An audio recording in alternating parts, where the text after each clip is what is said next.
News Animex Recap. Sa ngayon ay ibabahagi ko para sa inyo ang isang mainit na labanan ng pelikulang One Piece. Sa bahaging ito, iniimbitahan ang grupo ni Luffy sa Pirate Festival kung saan nagtitipon ang lahat ng pinakasikat na pirata sa mundo. Hindi nila inaasahan na mahuli sila sa pakana ng isang napakadelikadong individual. Siya ay isang maalamat na pirata na kilala bilang anak ng isang demon na isang tripulante sa barko ng Pirate King Rogers. Ang kanyang layunin ay alisin ang lahat ng makapangyarihang mga pirata sa Navy upang maging pinakamalakas. Kaya dapat lumaban si Luffy, kasama si Boa Hancock at ang iba pa para pigilan siya. Ngunit bago iyon, dapat labanan ng grupo ni Luffy ang isang grupo ng mga bounty hunter na patuloy na bumaril ng mga laser sa kanilang barkong Sunny. Pagkaraang matalo ni Robin at Zoro ang grupong ito, lumitaw ang isa pang grupo na labis na ikinainis ni Luffy at iniisip kung saan sila nanggaling. Gusto pala ng leader ng grupong ito na hulihin si Luffy dahil ang bounty niya ngayon ay 1.5 billion belly. Bago magtungo sa Pirate Festival upang talunin ang maalamat na piratang si Bullet, dapat harapin ng grupo ni Luffy ang bounty hunters na nakapaligid sa kanila. Pagkatapos ay pinalakas ni Franky ang barko, gamit ang cola upang makatakas mula sa kanila. Sa huli, ang partido ay nakatakas mula sa bounty hunters, ngunit ang Sunny Ship ay nakatanggap ng malaking pinsala. Napagtanto ni Robin na malapit na silang habulin. Sa kabutihang palad, natuklasan ni Brook ang isang isla habang si Chopper ay nag-aalala tungkol kay Sunny na maubusan ng cola. Kung mahanap sila ng mga kaaway, mas lalo silang mahihirapan. Natuklasan ni Nami at Franky na ang isla ay puno ng mga cola, kaya humingi si Luffy ng pera kay Nami para makabili ng cola para sa lahat. Kahit alam ni Nami na gusto lang magsaya ni Luffy, binigyan pa rin niya ito ng pera pambili ng cola.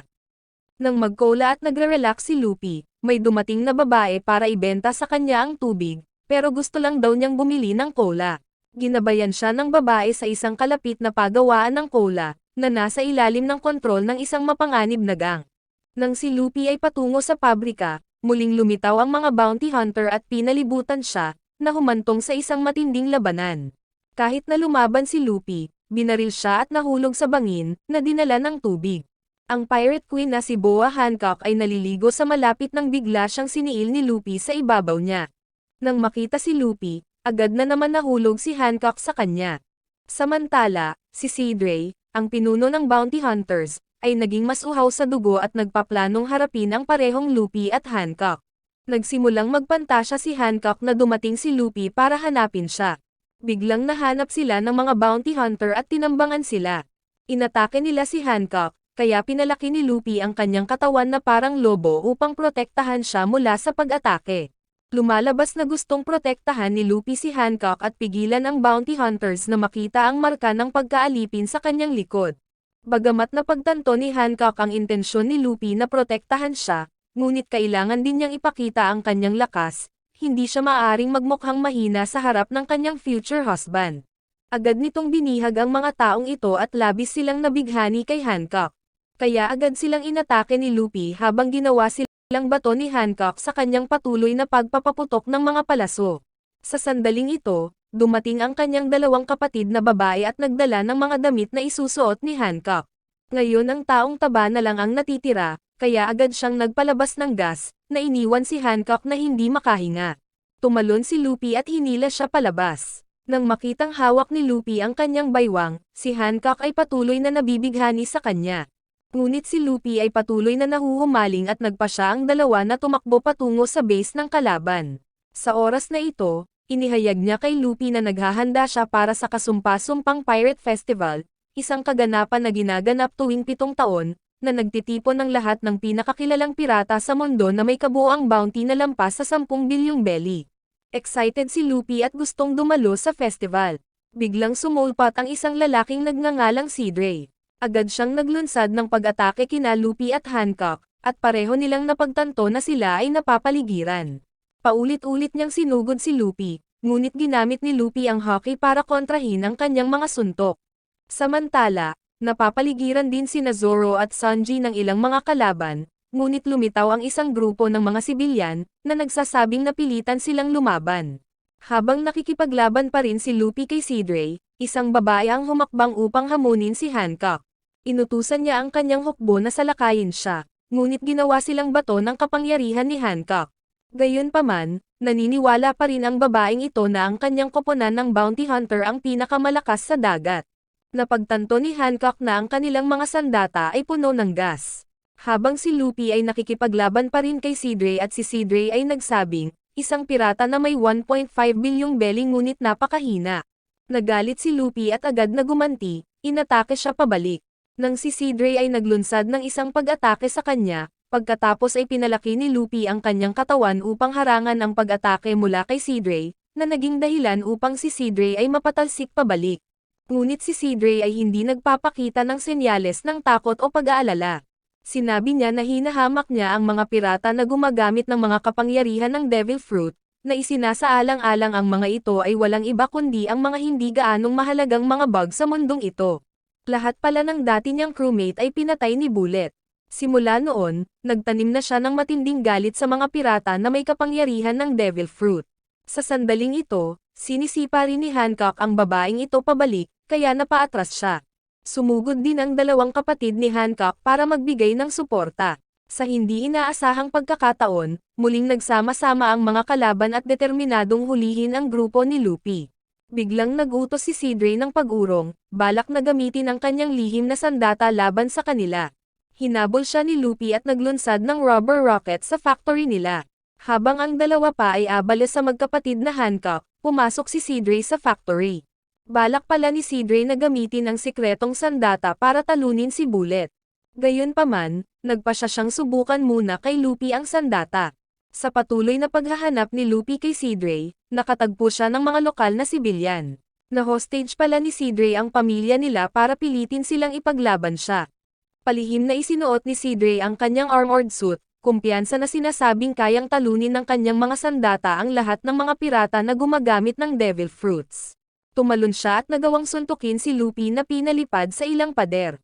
Samantala, nakikipaglaban si Hancock sa dalawang alipores ni Sidre sa labas. Nakapagtataka, napatunayang napakalakas ni Hancock, madaling ibagsak ang isa sa kanila gamit ang isang sipa. Nang sumugod din ang babaeng ito, sinipa siya ni Hancock, na naging bato rin. Habang ang sitwasyon ay tila mahirap para kay Luffy na walang humpay na inaatake ni Sidre, napansin ni Luffy ang isang kahinaan sa sandata ni Sidre. Agad na inactivate ni Luffy ang Gear 2 at sumugod, naghatid ng maraming suntok. Nakapagtataka na nakatayo pa rin si Sidre sa kanyang kinatatayuan, habang si Sidre ay nagpapatuloy sa babol tungkol sa kanyang mga paniniwala, na sinasabing hindi totoo ang One Piece, at lilipulin niya ang lahat ng mga pirata na gumagamit ng Devil Fruits. Dahil sa inis sa mga salita ni Sidre, kumpiyansa na sinagot ni Luffy na hindi niya kayang talunin ang sinumang pirata, kaya lumokso si Luffy at inactivate ang Gear 3, na naghatid ng isang malakas na suntok diretso kay Sidre.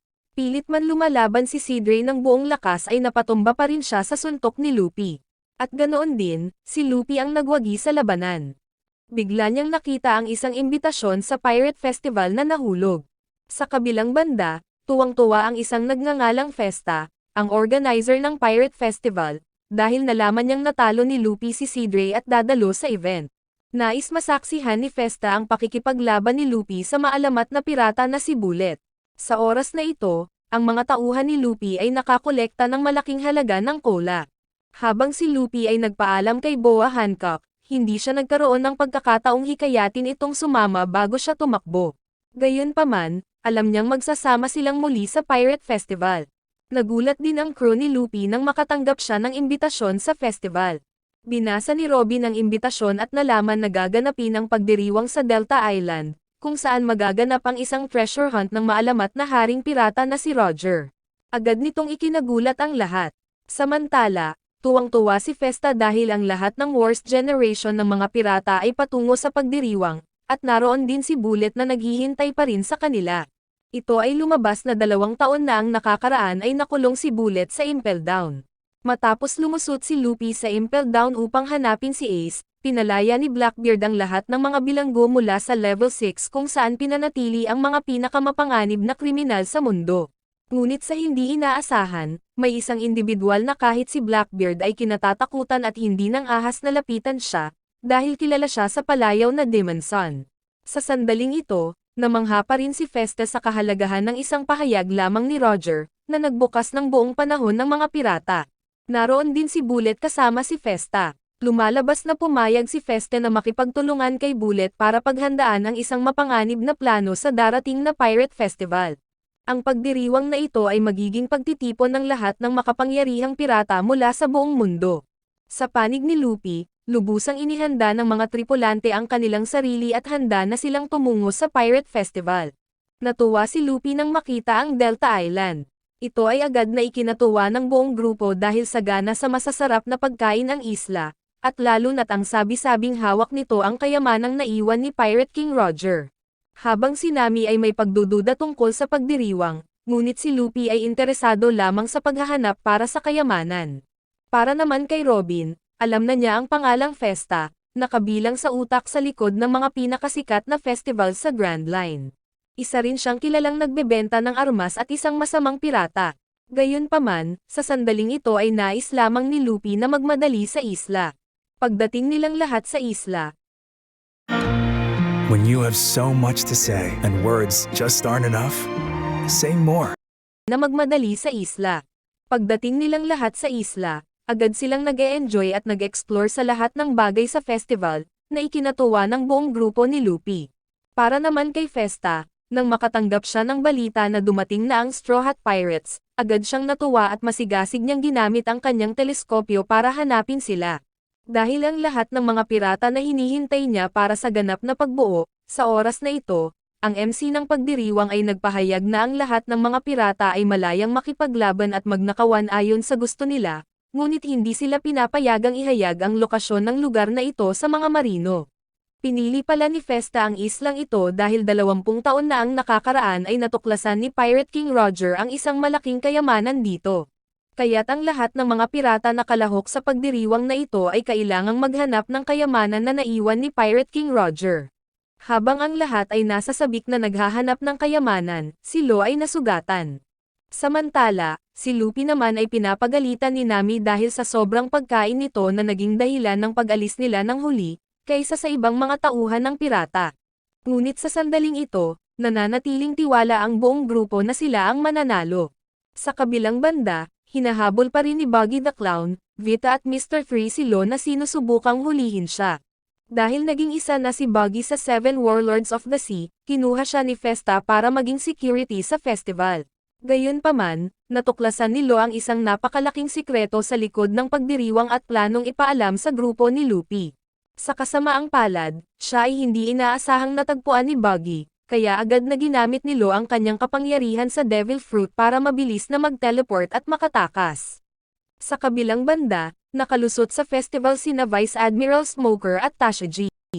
Lumalabas na ang target nila ay makuha si Bullet, dahil isa siya sa pinakawalang awa na pirata mula sa level 6 sa Impel Down. Sa panig ni Luffy, kailangan nilang masira agad dahil sa unahan nila ay may napakalaking water vortex. Sa hindi inaasahan, ang water vortex na ito ay nag-shoot ng isang kolom ng tubig diretso sa langit na ikinagulat ni Luffy. Biglang naglabas ng maraming bula ang haligi ng tubig at lumitaw ang isang isla sa kalangitan. Kaya lahat ng mga pirata ay agad na nagsimulang makipagkarera laban sa isa't isa upang tumakbo hanggang sa isla. Habang si Kid ay nasa sabik sa pagiging nangunguna, ang barko ni Apo ay inaatake ng vessel ni Drake. Si Bonnie ay kalmadong nakaupo at kumakain. Ang baliw na monk na si Oros ay inaatake ni BG.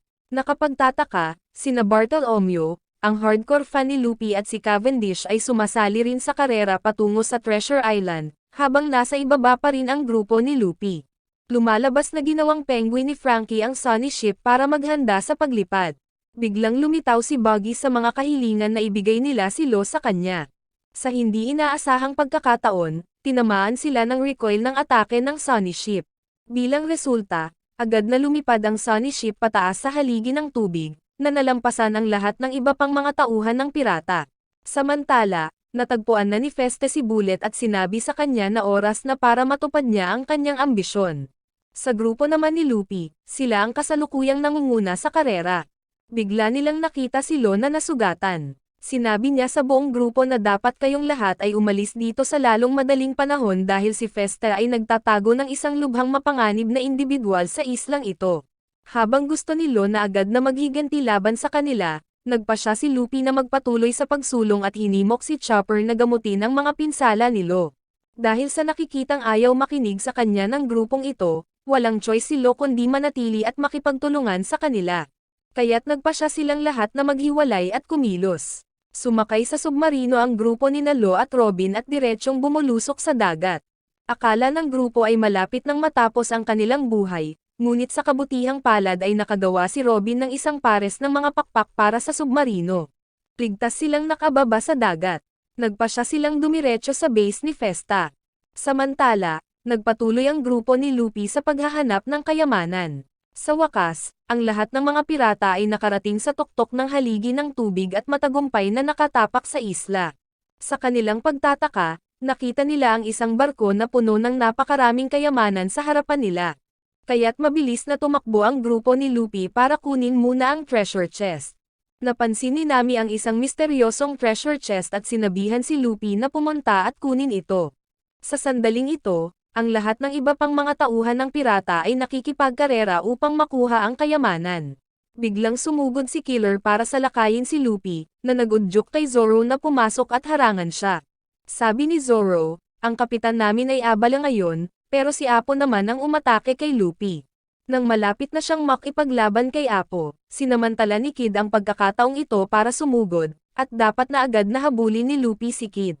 Sa hindi inaasahang pagkakataon, si Kid ay inatake ni Drake.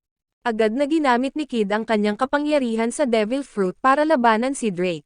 Tumalon din si Luffy at gumamit ng Gear 3 para atakihin silang dalawa ng sabay-sabay.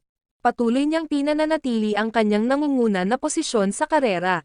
Patuloy na nangunguna si Luffy. Samantala, ang mga tauhan ni Beiji ay nagiging mga bata sa pamamagitan ng kapangyarihan ni Bonnie. Sa kabilang banda, ang mga tauhan ng Hawkins ay tahimik na nakaupo at nanonood, na nagsasabi ng kapalaran. Samantala, sinusubukan ng grupo ni Yusuf at Nami na hadlangan ang iba pang mga tauhan ng pirata na maabot ang kayamanan. Habang papalapit si Luffy sa kayamanan, hindi inaasahang inatake siya ng baliw na monk na si Oros, na labis na ikinatuwa ni Luffy habang nasisiyahan siyang humarap sa malalakas na kalaban. Kahit na si Buggy ay hindi makatiis na sumali sa larong treasure hunting.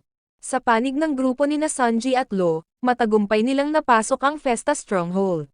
Nate-tense ang buong grupo at hindi sigurado kung paano hahanapin si Festa, kaya umutot si Brook para maibsan ang stress ng grupo. Ginamit ni Brook ang kanyang kapangyarihan sa Devil Fruit para mag-transform sa isang multo at palihim na pumasok sa loob. Sa kalaunan, matagumpay nilang nahanap si Festa. Ibinunyag niya na ang Buster Call ay papatayin sa lokasyong ito, na ikinagulat ni Robin dahil iyon ang makapangyarihang Marine Fleet na sumira sa tinubuang bayan ni Robin. Nang plano nilang bumalik at ipaalam sa lahat, nakasalubong nila si Smoker. Agad niyang inatake ang mga ito, pinakawalan ang kanyang kapangyarihan sa Devil Fruit at nahuli sina Brook at Chopper. Nang sinubukan niyang hulihin si Robin, pumagitan si Sanji, nagpa siya na manatili sa likuran upang pigilan siya habang magpapatuloy sina Robin at Lo. Sa panig ni Luffy, ang bagong henerasyon ng mga pirata ay wala pa ring kaalam-alam sa mga nangyayari, kaya't patuloy silang abala sa pakikipaglaban sa kanilang mga sarili, na hindi alam ang sitwasyon. Sa hindi inaasahang pagkakataon, nahanap ni Buggy ang kayamanan sa harap nila, ngunit mabilis na ginamit ni Luffy ang kanyang bilis para suntukin siya sa paglipad. Gayunpaman, si Buggy ay nananatiling hindi nabigla at patuloy na kumapit sa treasure chest na tumatakbo palayo. Sa sandaling ito, habang nakatingin siya sa treasure chest, bigla niyang naalala ang isang bagay na makabuluhan.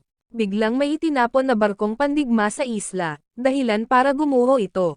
Dahil dito, nabitawan ni Buggy ang treasure chest at nahulog sa ibaba.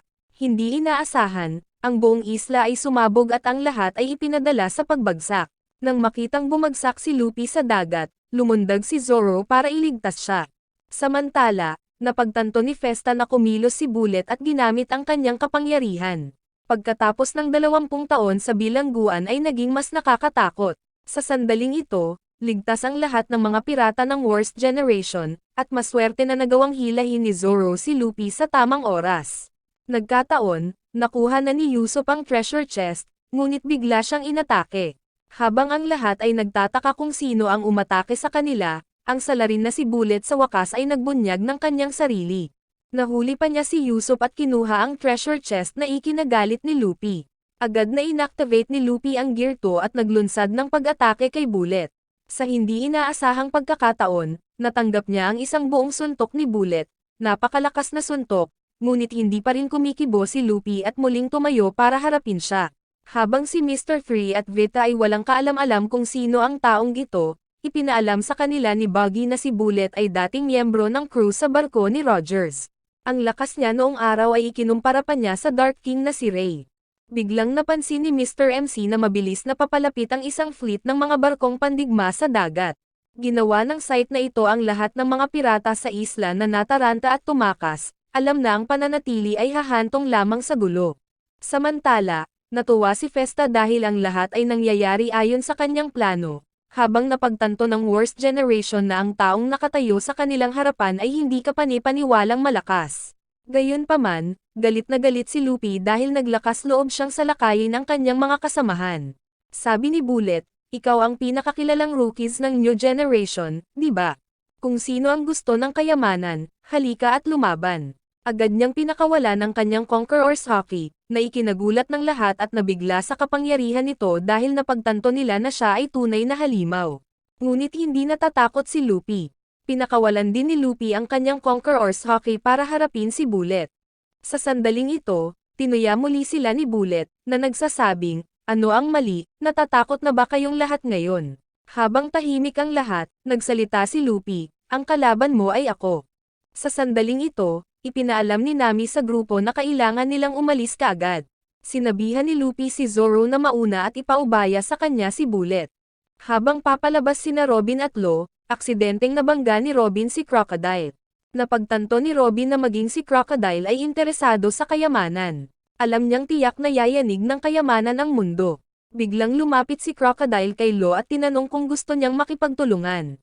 Sa side ni Sanji, lumalaban pa rin siya kay Smoker. Biglang ipinaalam sa kanya ni Tashigi na lumitaw si Bullet at nakikipaglaban kay Straw Hat Luffy. Pagkatapos ay mabilis na inatake ni Bullet si Luffy, na nagdulot sa kanya ng matinding sakit. Sa isang kisap mata, ang bawat miyembro ng Worst Generation ay isa-isang pinatumba sa pamagitan ng napakalaking lakas ni Bullet. Sa kabila ng sitwasyon, sinubukan nilang lahat na tumayo at lumaban. Sumugod sina Luffy at Kid para suntukin si Bullet, ngunit sa bahagyang pag-ikot ng kanyang katawan ay napatamaan niya ang mukha ng dalawa. Agad na pinakawala ni Baiji ang kanyang kapangyarihan sa Devil Fruit.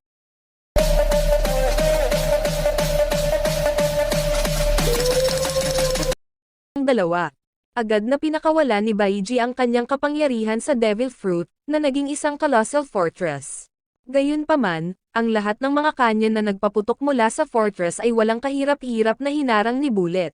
Gumanti siya ng isang malakas na suntok kay Baiji, na nagpapahina sa kanya.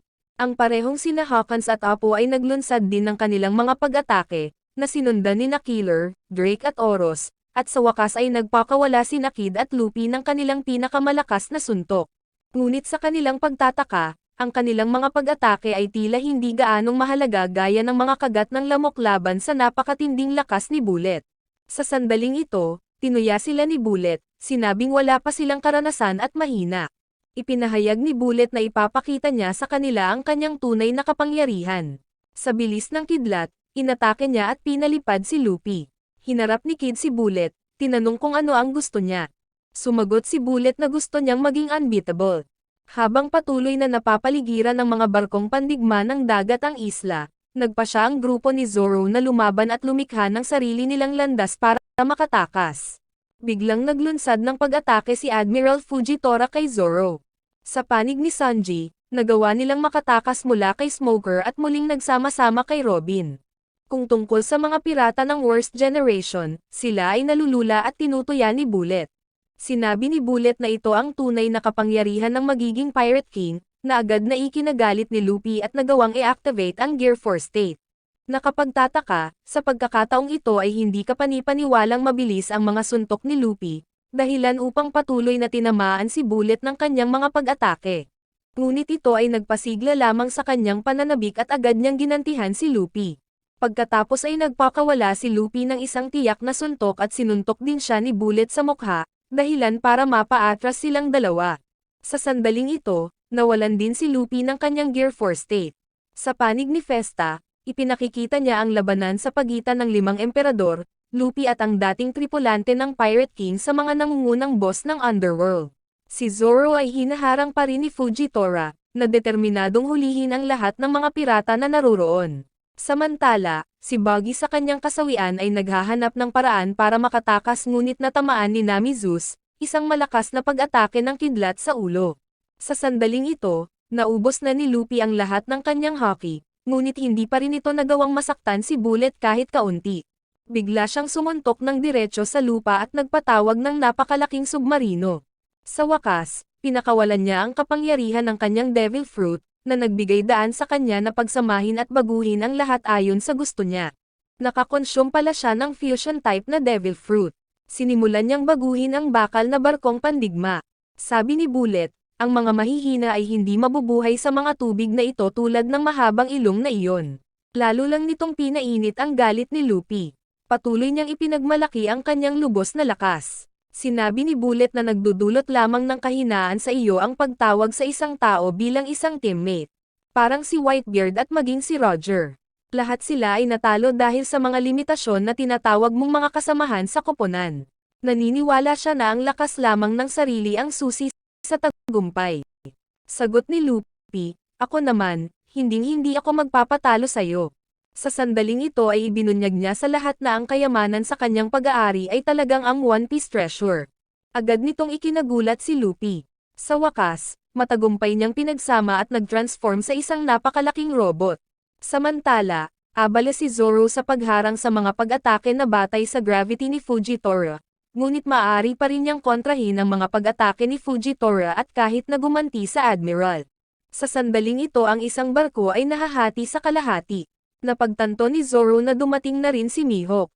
Nang haharapin na ng Fat Guy ang 7 Warlords of the Sea, agad na tinawag ni Perona ang mga ghosts para umatake, dahilan para malungkot sila at nawala ng moralidad.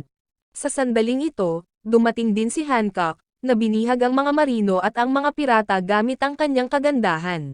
Sa panig ni Bullets, walang kahirap-hirap niyang tinatalo ang mga pirata ng Worst Generation habang ipinagmamalaki ang kanyang ganap na kapangyarihan. Dahil dito ay ikinainis ni Kid at Luffy, at tumalon sila upang harangin ang kanyang pag-atake. Gayunpaman, sa kanilang pagtataka, pareho silang pinabagsak ng suntok ni Bullet sa lupa. Nang makitang natalo si Luffy, natuwa si Bullet nang buksan niya ang treasure chest. Lumalabas na sa loob ng treasure chest ay isang Eternal Post na magdadala sa kanila sa huling isla na Laugh Tale. Nang makita ang Eternal Post, ang mamamahayag na si Morgan ay natigilan dahil ito ang susi sa paghahanap ng dakilang kayamanan na One Piece.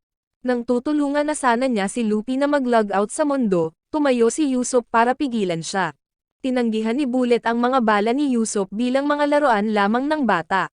Nag-transform sila sa matibay na mga lubid na nakapulupot sa kanyang mga daliri.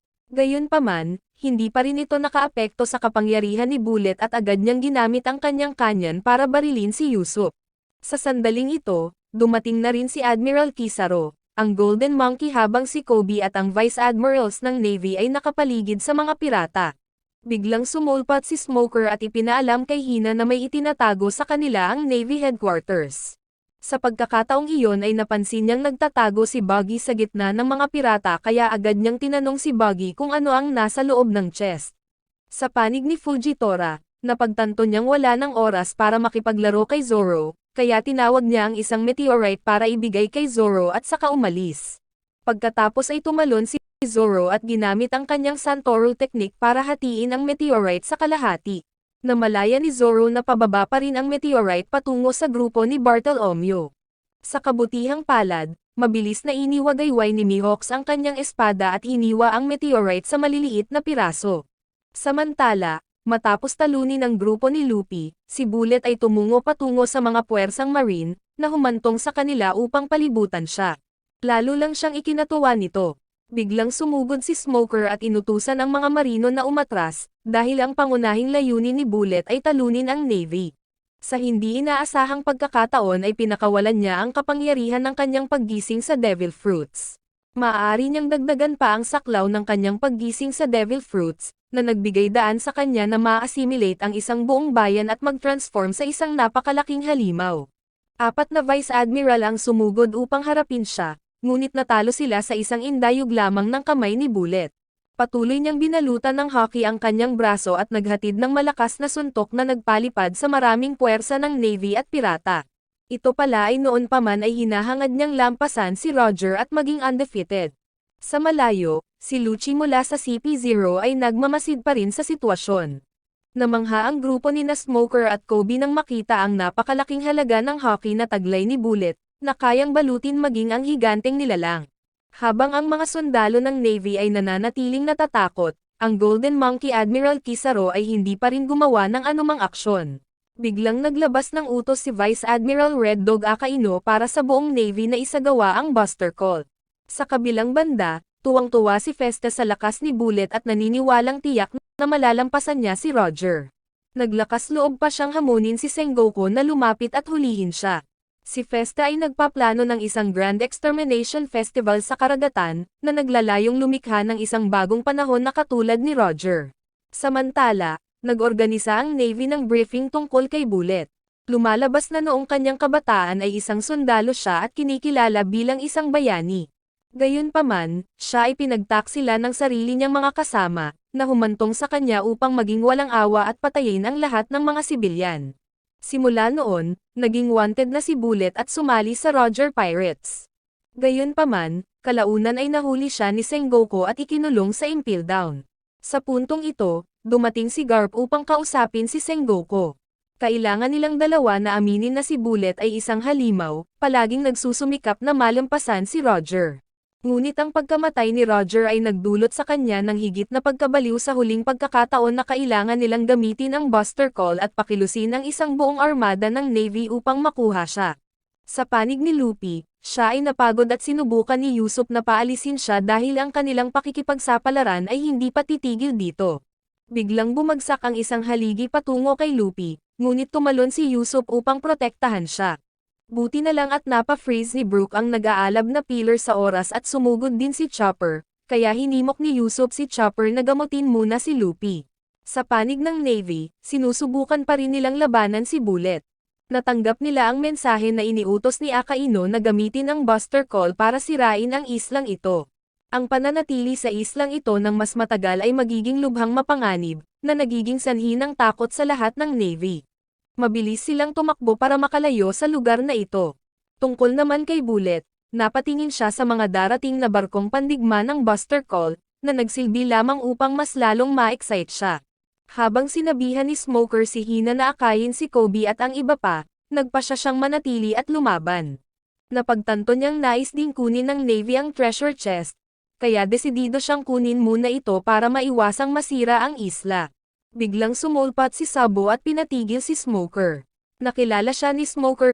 Hey, why is there an Ocean Soul player here? Did he disconnect? Well then, this will... Biglang sumulpat si Sabo at pinatigil si Smoker. Nakilala siya ni Smoker bilang nakatatandang kapatid ni Luffy, at pareho silang nagpakawala ng kanilang kapangyarihan sa Devil Fruit at naglunsad ng mga pag-atake laban sa isa't isa. Nang makitang natakot at tumatakas ang mga Marines mula sa isla, nag-alala ang grupo ni Nami. Gayunpaman, nagtiwala pa rin siya sa kanyang desisyon na manatili at hintayin si Luffy. Samantala, labis na nag-aalala si Hancock para sa kanyang asawang si Luffy. Biglang may nakita siyang kulay pula, iniisip na baka si Luffy iyon. Sa hindi inaasahang pagkakataon, si Buggy pala ang sumulpat, at bilang resulta, agad siyang sinipa palayo. Sa side ni Chopper, sinubukan niyang itakas si Luffy, ngunit biglang sinabi ni Luffy na ayos lang siya, kaya hiniling niya kay Chopper na ibalik muna si Usopp sa Sunny Ship. Si Usopp, maluhaluhang humingi ng tawad kay Luffy, dahil siya ay mahina para tulungan siya. Kaya, bumagsak si Usopp dahil sa pagod. Sa sandaling iyon, nagpasya si Luffy na bumalik at magkaroon ng matinding pakikipaglaban kay Bullet. Agad niyang inactivate ang Gear 4 at inilunsad ang sarili kay Bullet sa hindi kapani-paniwalang bilis. Samantala, nag-aaway pa rin sina Sabo at Smoker at tila wala sa kanila ang makalamang. Biglang sinipa ni Hancock si Buggy papunta sa kanila habang hinahanap pa rin niya si Luffy. Sa sandaling ito, agad ding nag-teleport si Lo sa kanilang lokasyon. Habang ang lahat ay nagtatalo sa isa't isa, iminungkahi ni Lo ang isang plano upang kunin si Bullet mula sa higanteng metal. Isang beses lang magagamit ang planong ito, kung mabigo, lahat sila ay matatalo. Agad na tumanggi si Smoker na makipagtulungan sa mga pirata. Ayaw niyang makipagtrabaho sa kanila. Biglang nakita nilang lahat si Luffy na sumusugod kay Bullet, ngunit bigla itong sinuntok at lumipad patungo sa kanila. Nang makita si Luffy, nabigla si Boa Hancock sa kanya. Nang maglaon, ipinaliwanag ni Lo ang kanyang plano kay Luffy na ikinatuwa ni Luffy. Sa huli, nagkasundo ang lahat na makipagtulungan at harapin si Bullet. Para naman kay Festa, nang makita niya si Luffy na nakikipagtambalan sa Shichibukai, ang mga Marines at ang Revolutionary Army, siya ay labis na natuwa. Biglang inactivate ni Luffy ang Gear 4 at inatake si Bullet. Pero hindi pa rin nila naririnig ang buong plano ni Lo, kaya kailangang ipaalam ni Lo sa lahat. Nagagawa muna si Lo ng butas para masira ang hockey ni Bullet at kapag nagpakita siya, sabay-sabay silang lahat sasalakay sa kanya. Hindi pa rin makalapit si Luffy kay Bullet kaya nasuntok siya at lumipad muli. Pagkatapos ay nagsimulang kumilos ang mga tao. Biglang sumulpat din si Crocodile at sumama sa kanila sa pagtutulungan. Ngunit sa hindi inaasahang pagkakataon ay nagalit si Boa Hancock. Nagalit ito dahil sinaktan ang kanyang asawa. Kaya tumakbo siya para salakayin si Bullet gamit ang isang malakas na sipa, ngunit masyadong malakas ang kanyang hockey. Pagkatapos ay gumamit si Crocodile ng Sandstorm para palibutan siya at mabilis na nag-transform si Lo para tulungan ang buhangin na makapasok sa katawan ni Bullet. Ngayon ay nakabalik na si Luffy at hinipan niya ang kanyang braso bilang paghahanda upang harapin ang isang tiyak na suntok kay Bullet. Habang sinusubukang pataasin ni Bullet ang kanyang hockey, lumipad sina Smoker at Sabo at direktang nagsagawa ng pinagsamang pag-atake ng usok at apoy sa kanya, na naging sanhi ng pagkawala ng braso niya. Habang gagamitin ni Bullet ang hockey para muling ikabit ang kanyang braso, tumatakbo si Buggy para makaalis sa sitwasyong ito. Napagtanto na hindi na siya makakatakas sa oras, binato niya ng bomba ang braso ni Bullet na nahuhulog, na naging sanhi upang ito ay sumabog at tangayin ang braso ni Bullet. Napagtanto ni Bullet na ito ay ang paggalaw na ginamit ni CP0 Lucci, at napagtanto niya na ang world government ay laban din sa kanya. Si Festa naman ay nagulat, hindi makapaniwalang nanghihina na si Bullet. Gayunpaman, may natitira pang isang braso si Bullet kaya agad siyang naglunsad ng pag-atake laban sa kanila. Habang iniisip ni Lo na nabigo sila, hinimok ni Sabo ang lahat na magtiwala kay Luffy. Si Luffy pala ay patuloy pa rin sa pagpintig ng kanyang braso gamit ang malakas na hockey. Naging inspirasyon ito sa lahat na manumbalik ang kanilang espiritu at patuloy na salungatin siya. Lahat sila ay tumakbo pasulong gamit ang kanilang pinakamalakas na kakayahan. Patuloy na pinalakas ni Bullet ang kanyang hockey sa higanteng halimaw. Ang partido pagkatapos ay nagpakawala ng isang pinagsamang pag-atake, na sinira ang kanyang depensa. Gayunpaman, nanatiling hindi nabigla si Bullet at napatumba silang lahat sa isang malakas na pag-atake. Sa wakas, si Luffy na naman. Mabilis siyang kumilos patungo kay Bullet, hinila ang higanteng braso mula sa likuran. Kaya lalo pang itinaas ni Bullet ang kanyang hockey sa kanyang braso at naglunsad ng isang mapagpasyang suntok. Habang nagsasalpukan ang kanilang mga kamao, biglang nabasag ang braso ni Bullet, na tumusok sa kanyang napakalaking baluti, na ikinagulat ng lahat. Sa loob niya, gayunpaman ay isa pa ring cyborg. Pagkatapos ay pinahiran niya ng hockey ang kanyang braso, na nagbabalak na magbigay ng isang tiyak na suntok kay Luffy. Sa hindi inaasahang pagkakataon, sumibol ang Sid ni Usopp at pinigilan siya at sinira ang kanyang cyborg. Nang makitang bumagsak si Bullet, sumugod sina Crocodile at Lucci. Gayunpaman, pinigilan sila at sinabihan nina Sanji at Zoro, "Huwag niyo nang pakialaman ang aming kapitan." Patuloy na umabante si Luffy at nagpakawala ng sunod-sunod na suntok kay Bullet. Kahit na napakalakas pa rin ni Bullet, ngunit hindi pa rin sumuko si Luffy at patuloy na lumaban. Kaya inilabas ni Bullet ang lahat ng kanyang hockey at sinabing ako ang magiging hari ng pirata. Sumagot si Luffy, hindi ka karapat-dapat na maging hari ng pirata. Parehong sunod-sunod na suntok ang ibinato ni Luffy at Bullet sa isa't isa. Nakapagtataka, natamaan ni Bullet ng suntok ang mukha ni Luffy at nagproklama, "Ako ang pinakamalakas sa mundo." Sumagot si Luffy, "Walang sino man ang makakaligtas ng mag-isa sa malawak na dagat na ito." Dahil dito, naalala ni Bullet ang mga panahon na naglakbay siya kasama si Roger. Bagamat palagi niyang hinahamon si Roger at natatalo, nakaramdam siya ng saya sa mga sandaling iyon. Sa sandaling ito, nabawi ni Luffy ang kalamangan sa labanan, patuloy na sinuntok si Bullet sa mukha. Idineklara ni Luffy, na ako ang magiging hari ng pirata. Sa wakas, natalo ni Luffy si Bullet sa isang malakas na suntok, na nagpabagsak sa kanya sa lupa. Nagulat ang lahat nang makitang natalo si Bullet. Bumalik si Luffy sa kanyang normal na anyo, ngunit matagumpay niyang nakuha ang treasure chest, na nagpasaya sa kanya. Napagtanto ni Festa na nabigo ang kanyang plano. Si Luffy, na curious, ay nagbukas ng treasure chest at nakahanap ng isang eternal pose na humahantong sa Laugh Tale. Biglang nilipat ni Lucci at Crocodile ang atensyon sa pag-atake kay Luffy. Gayunpaman, sa kanilang sorpresa, si Luffy ay dinurog ang eternal pose at sinabing hindi ko ito kailangan kaya sila ay nagulat. Agad na nag-teleport si Lo sa buong grupo sa tabi ng barkong Sunny. Samantala, nagawang hanapin ni Sabo si Festa. Lumalabas na tinutugis siya ng revolusyonaryong army, dahil siya ang may pananagutan sa paglikha ng mga kakilakilabot na digmaan. Kaya naman agad siyang tinalo ni Sabo. Napagtanto ng grupo ni Luffy na kailangan nilang umalis kaagad sa isla upang makatakas mula sa Navy. Nakapagtataka, sumama si Kid at iba pang mga pirata, sabay-sabay na nilagpasan ang pagkubkob ng Navy. Biglang tinangka ng The Golden Monkey Admiral Kizaru na salakayin sila.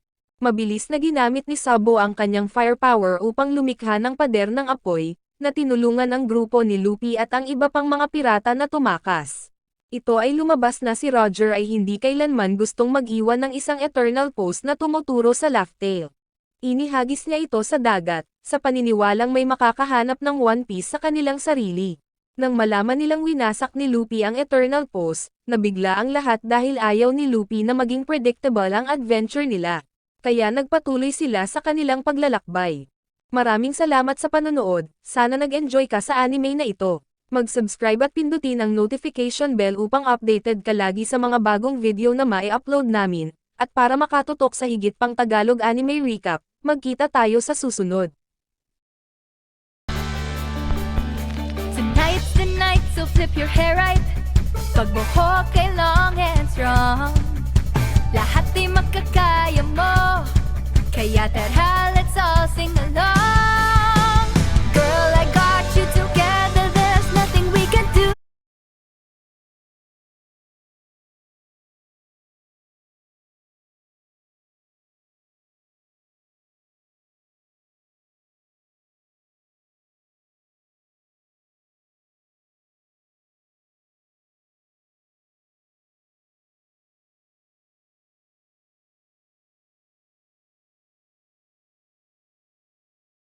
Magandang student-master connection, halos parang mag-ama.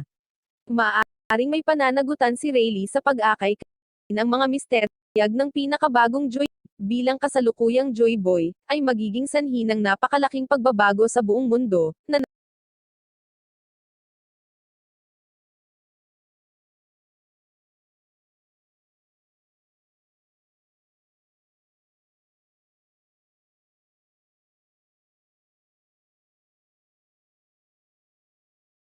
magandang student